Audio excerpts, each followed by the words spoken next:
Hello and welcome again. This time we are in the fourth unit and we are studying structural material, torsion and stresses in shafts.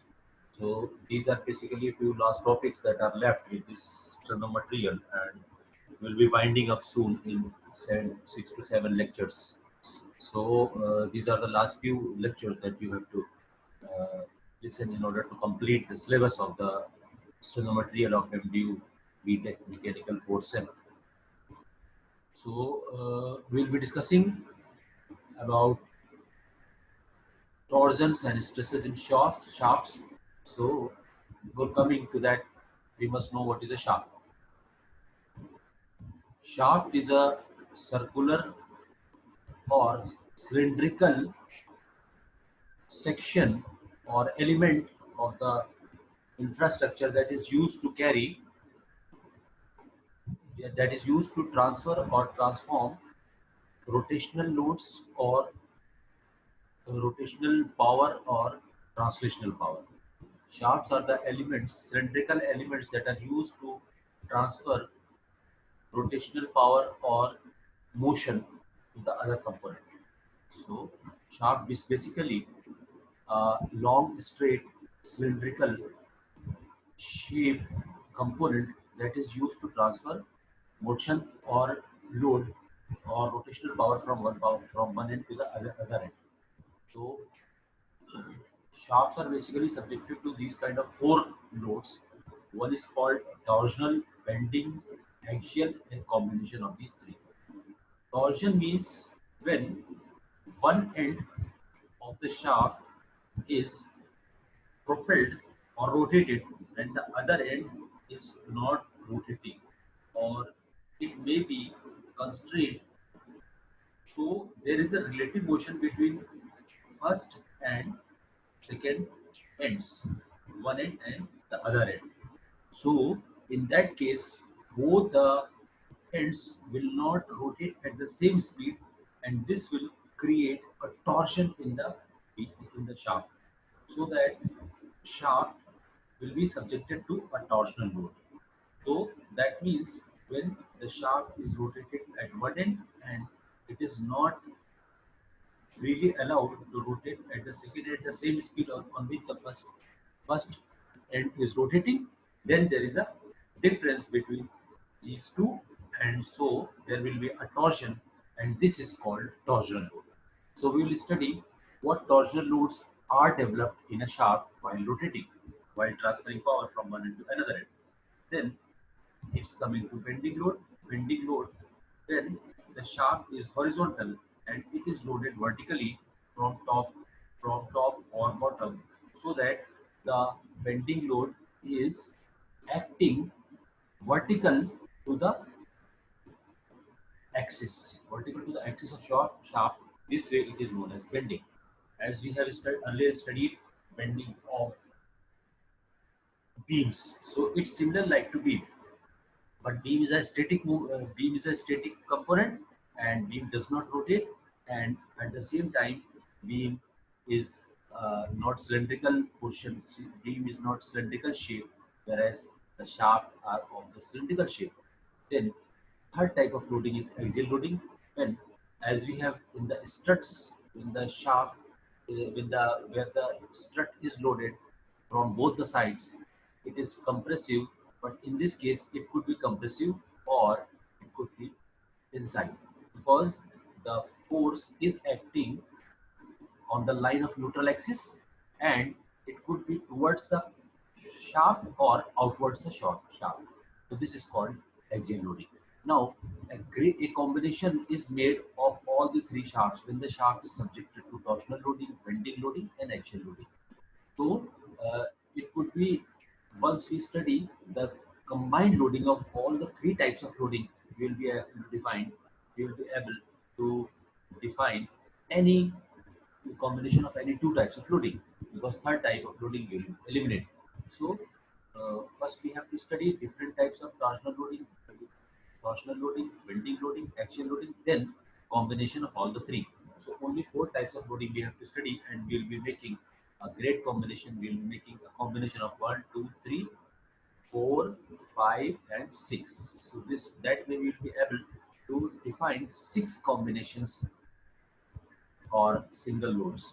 So initially we will start from torsion loading, combination of 3 loads. So the shafts are designed on the basis of strength and rigidity. Following values are usually adopted for design of shaft. Sigma is 112 meganewton per meter square. The maximum permissible tensile stress, tensile or compressive, any case, so it would be 112 mega Newton per meter square, whereas the tau or shear stress is taken as 56 mega Newton per meter square, almost half of the shear maximum tensile stress. So shear stress is half. Shear stress is highly dangerous and highly harmful to the shaft. So this is quite half of the direct stresses because you have known the nature, you got to know the nature of the shear stress. In shear stress, the two opposite directions forces try to tear out or try to uh, isolate the two parts, isolate the shaft or component into two parts. So this is we have to for common purpose we can take sigma is equal to 112 per meter square. Maximum stress, permissible stress, it could be tensile or compressive. There is shear stress is 56. Now ultimate tensile stress may be taken as 315 meganewton per meter square and then 490 meganewton per meter square. This will be given in the problem and notes, so you don't have to worry. Just for the sake of basic impression that what is the maximum tensile and maximum shear stress that is allowed in the shaft. So this is the these are the values 112 and 56. Now coming to the torsion of shaft, as we discussed, torsion is allowed when only one end is rotating at high speed and the other end is not rotating at the same speed. It could be either stationary or rotating slow.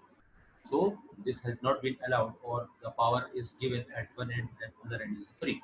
So this way there will be develop there will develop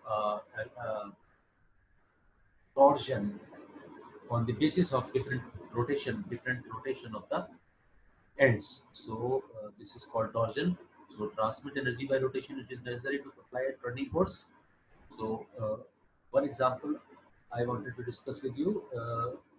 The power is produced in any automobile in the front side. You see, normally in cars or bikes, you see in cars you see that the engine is kept on the front side. So the torsion is generated at the front side, whereas we have to move the rear wheel. So there will be a difference between the power of production and production of power and consumption of power. There will be difference. So this difference is filled by the that means ki, the power is transmitted from front to the rear end by the application of shaft. So this is the application of shaft. Another application of shaft is we see in our home appliances is electrical motor. Electrical motor is the producer of the mechanical power that where we produce rotational powers and then this is transmitted to the pump. So pump is basically required to propel the hydraulic hydraulics or waters to the to a height. So the power is transmitted by the application of shaft in all the cases. So torsion is based. So these are the assumptions that are made before these are the some assumptions that are made before studying the shaft. So these are just normal we have earlier studied. Now you can see this is the case. So here this is the fixed end and this is the free end. So when it is rotated at this end, so this fixed end will not rotate it. Either it is rotating at a slow speed pace or it is either fixed or not allowed to rotate. This way it will produce a torsion. So here shear stress is how much? Phi, shear stress given phi, m dash by L, mm dash is the angle dash is the angle by which the shaft is twisted. So, as we know, R equals, so this is the phi angle, shear stress phi, dash by L, shear strain. So, where dash is the change in length and The original is L, mm dash by L.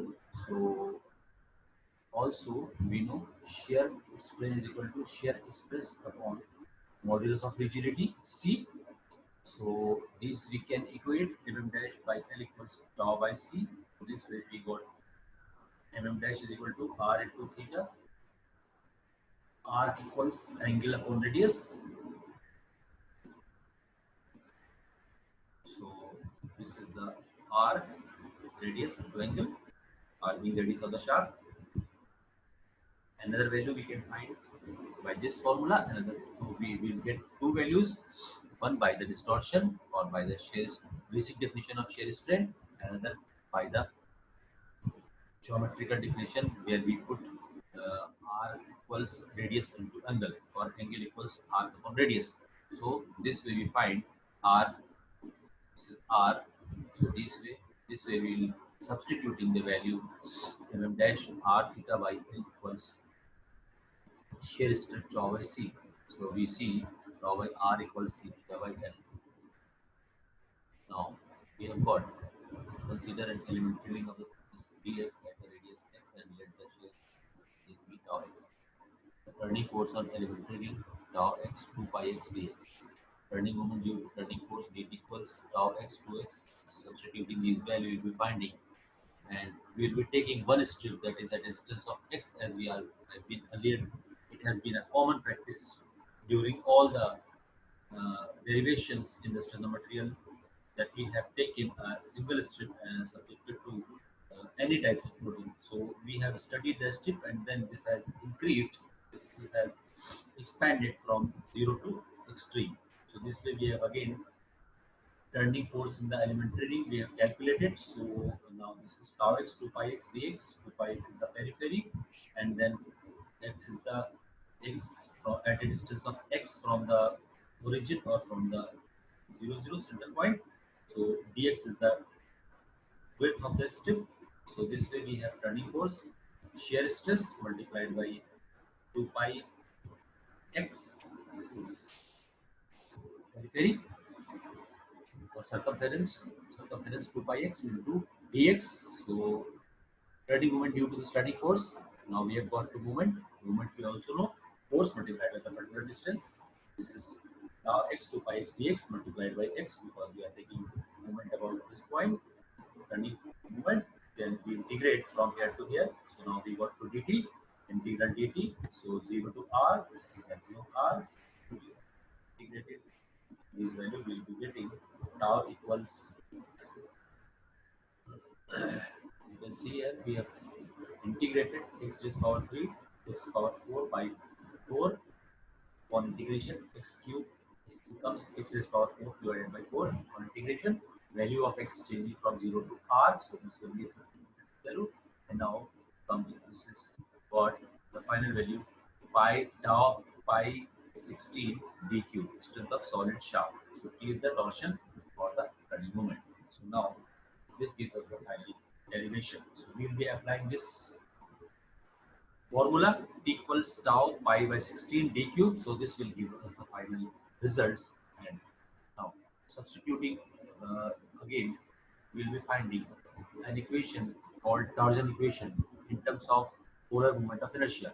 Polar moment of inertia we have earlier studied that IP is pi raised power 4 by 2. So this is, you can see here, substituting d by q is nothing but 2r, 2r into 2r into 2r, 8r cube. So 8 is 8 on the numerator, 16 on the denominator. So it is cancelled out. So it becomes tau pi r power 4 divided by 2. So again, it was 3. We have multiplied by r and divided by r. So that this pi r raised power 4 by 2 becomes ip or polar moment of inertia. So we have substituted. Now we have got equation. This is given in, you see here. T is the maximum twist torque, polar moment of inertia, ip, d diameter of the shaft, t shear stress, c modulus of rigidity, theta angle of twist, and then L length, L is equal to length of shaft. So substituting these values, we'll be finding tau, will be finding a torsion equation that is defined by, this is called Tarzan equation. Substituting these value IP, so tau by IP equals tau by R. That's it. Tau by IP in terms of uh, tau is the torsion divided by polar moment of inertia is equal to shear stress divided by R, radius of curvature. So we have earlier defined tau by R equals, this is tau by R equals C theta by L. So substituting, equating C theta by L, so you'll be giving, so you'll be finding torsion equation, tau by IP equals tau by R, T by IP equals tau by R equals C theta by I. This is quite similar to the bending equation. In bending equation, we have earlier studied in the cases of beams and shafts, in the cases of beams and columns. So see, this is quite similar to that equation. The only difference is that here we are taking circular section, and that beam was not subjected to any motion, whereas this is more subjected to motion, and this is quite different from the what this is quite similar to what we have studied in the bending equation. So this is called torsion equation. This is also a very important equation, and this will be utilized for solving many problems. So tau by IP equals tau by R. So this is giving, we have for a given shaft, IP and R are constant. IP and R are constant. IP by R is just a constant and known as the polar modulus of section. Polar modulus of section is shaft section. Polar modulus. So this is IP by R is a constant, as we have earlier studied modulus of Z, modulus of section of modulus. So this is quite similar to that. IP by R. So this is a polar moment of inertia is constant for the shaft. It's not going to change anything. Similarly, R radius of the shaft is also constant. So these two constant will create another constant called polar modulus, or ZP. By ZP. So we'll be finding T equals tau into ZP. If we are finding ZP, we'll be finding torsion. So for a given material tau, permissible shear stress is fixed and great twisting moment the shaft can withstand. So this is the formula. The one is torsion equation.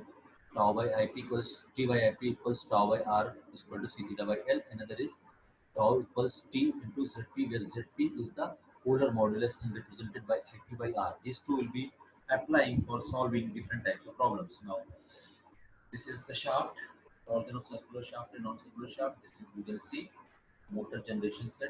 Shaft are essential part of motors and generators. So this way, the power is generated somewhere else and consumed somewhere else. In order to fill the gap, there is an element that is used to transfer from one end to another, and it's called shaft.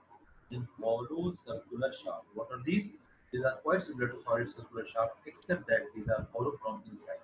So what we have to do, just one step will cover all the types of hollow circular shaft, where we have been taking R for a common purpose. We have to add another R. So that means outer dimension, the outer radius of the arc, external radius of the arc of the shaft is given by capital R. Whereas what we do for hollow shaft, we reduce the material by an small r. So small r is the radius of hollowness of hole inside the shaft. So for any purpose, we will take r minus r. R minus r. In the earlier case, in the solid shaft, we were taking only r, but this time we will be taking r minus r. Only difference is that otherwise everything will be same. So where there is r, we have to where we have to place capital R minus small r, and you will see that same way turning moment we have found r small r t shear stress, we have found everything same, similarly like this. So here we can see what we have done, only we have placed r minus r in place of r minus r. Here it was r cube minus r cube, r raised power 4 minus r raised power 4. Sorry, r raised power 4. So we have subtracted minus small r raised to the power 4. So you can see this is same again, t by I p equals tau by r equal to theta by t. And then this is called torsion equation.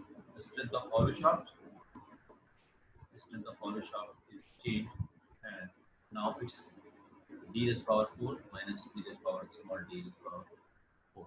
Only difference is that, otherwise everything will be same. Now torsional rigidity, we can see same as quite we have earlier studied. Torsional rigidity CIP by L. This is known. This is called torsional rigidity, and this is in case of hollow circular shaft. Angle of twist.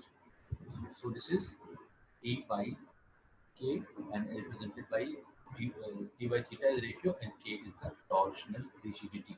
This is because of shaft being hollow. So power transmitted, very simple, 2 pi n by 60 f into 2 pi n by 60.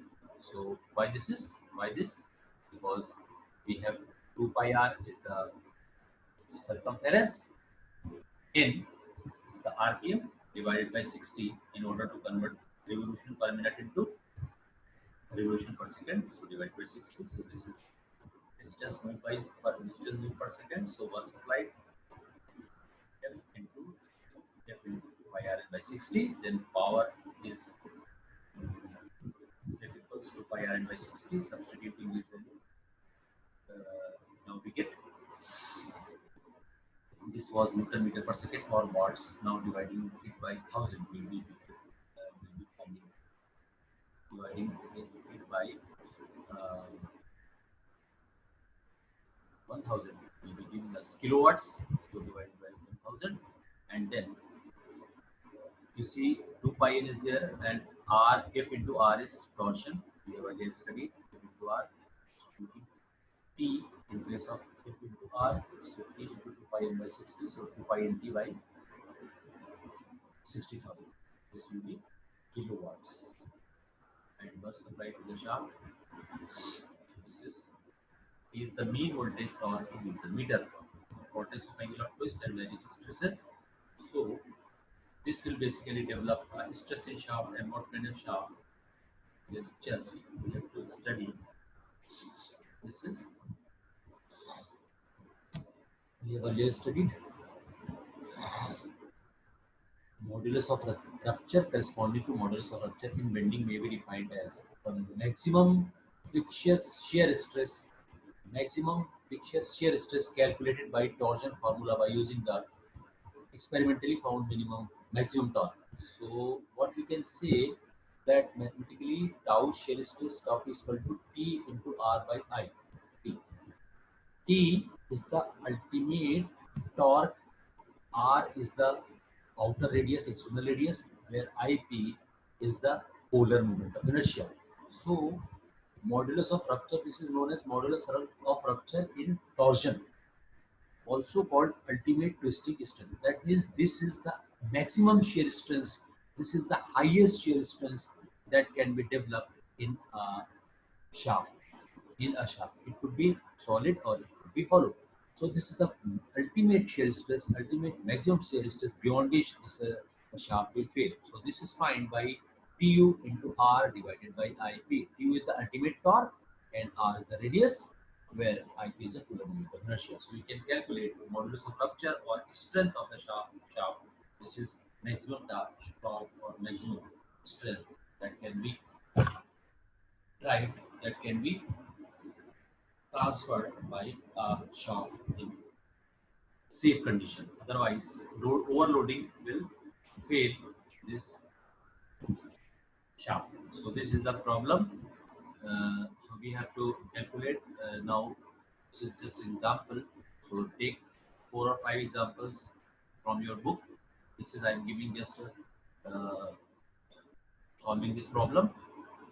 So there is a shaft subjected to tensile test, 25 millimeter dia, 200 gauge length. In a tensile test piece of 25 millimeter dia and 200 millimeter gauge length is stretched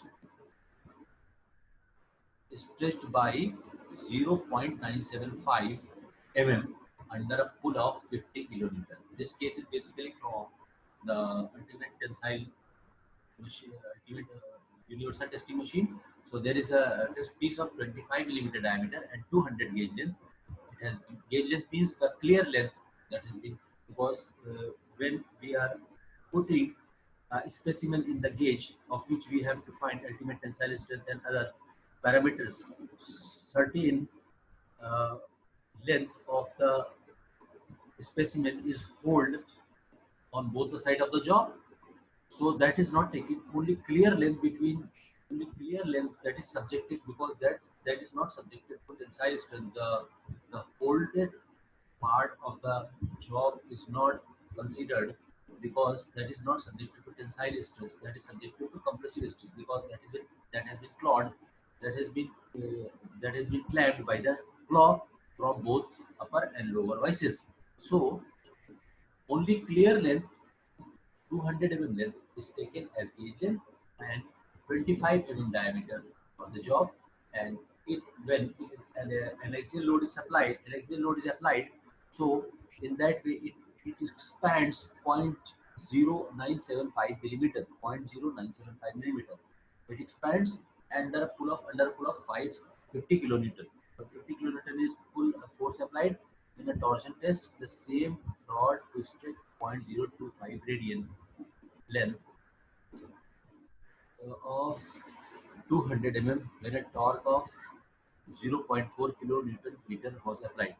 Evaluate Poisson's ratio and three elastic models for the materials. So this way we have to found uh, Poisson's ratio. That means the ratio between two uh, strains. So this will be got E Young's modulus ratio. E Young's uh, modulus. Then we have got, so we have got 1, 2, 3, 4, 5, 6, 7. 7 data we have got.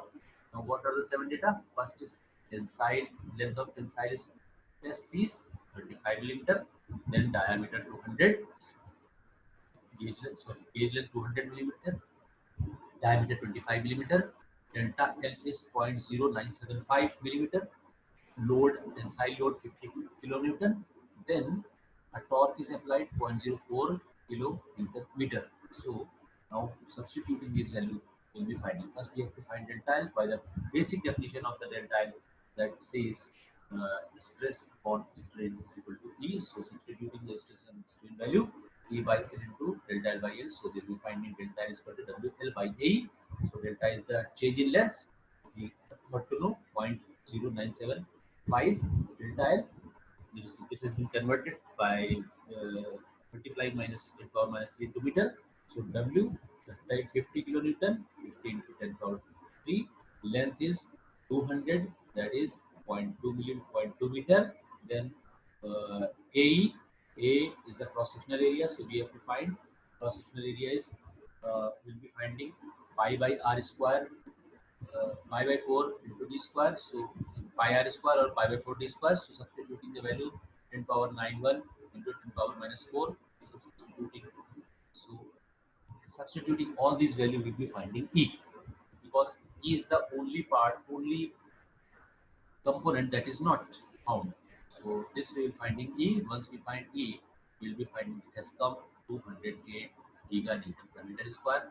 Then we have find applying all this, because this shaft is also subjected to torsion moment. So torsion test. So this has been multiplying pi by 52 d to the power 4. So this is the IP. So now substituting the value in bending equation, T by IP equals C theta by L, C equals GL by theta IP. T IP we have got to know. Uh, IP, this is the torsion test. This is again given 0.04 kilonewton meter. So this is substituting this value. T into length we have known 0.2, then theta 0.025 radian, and then IP we have calculated. So substituting this value, we have got C.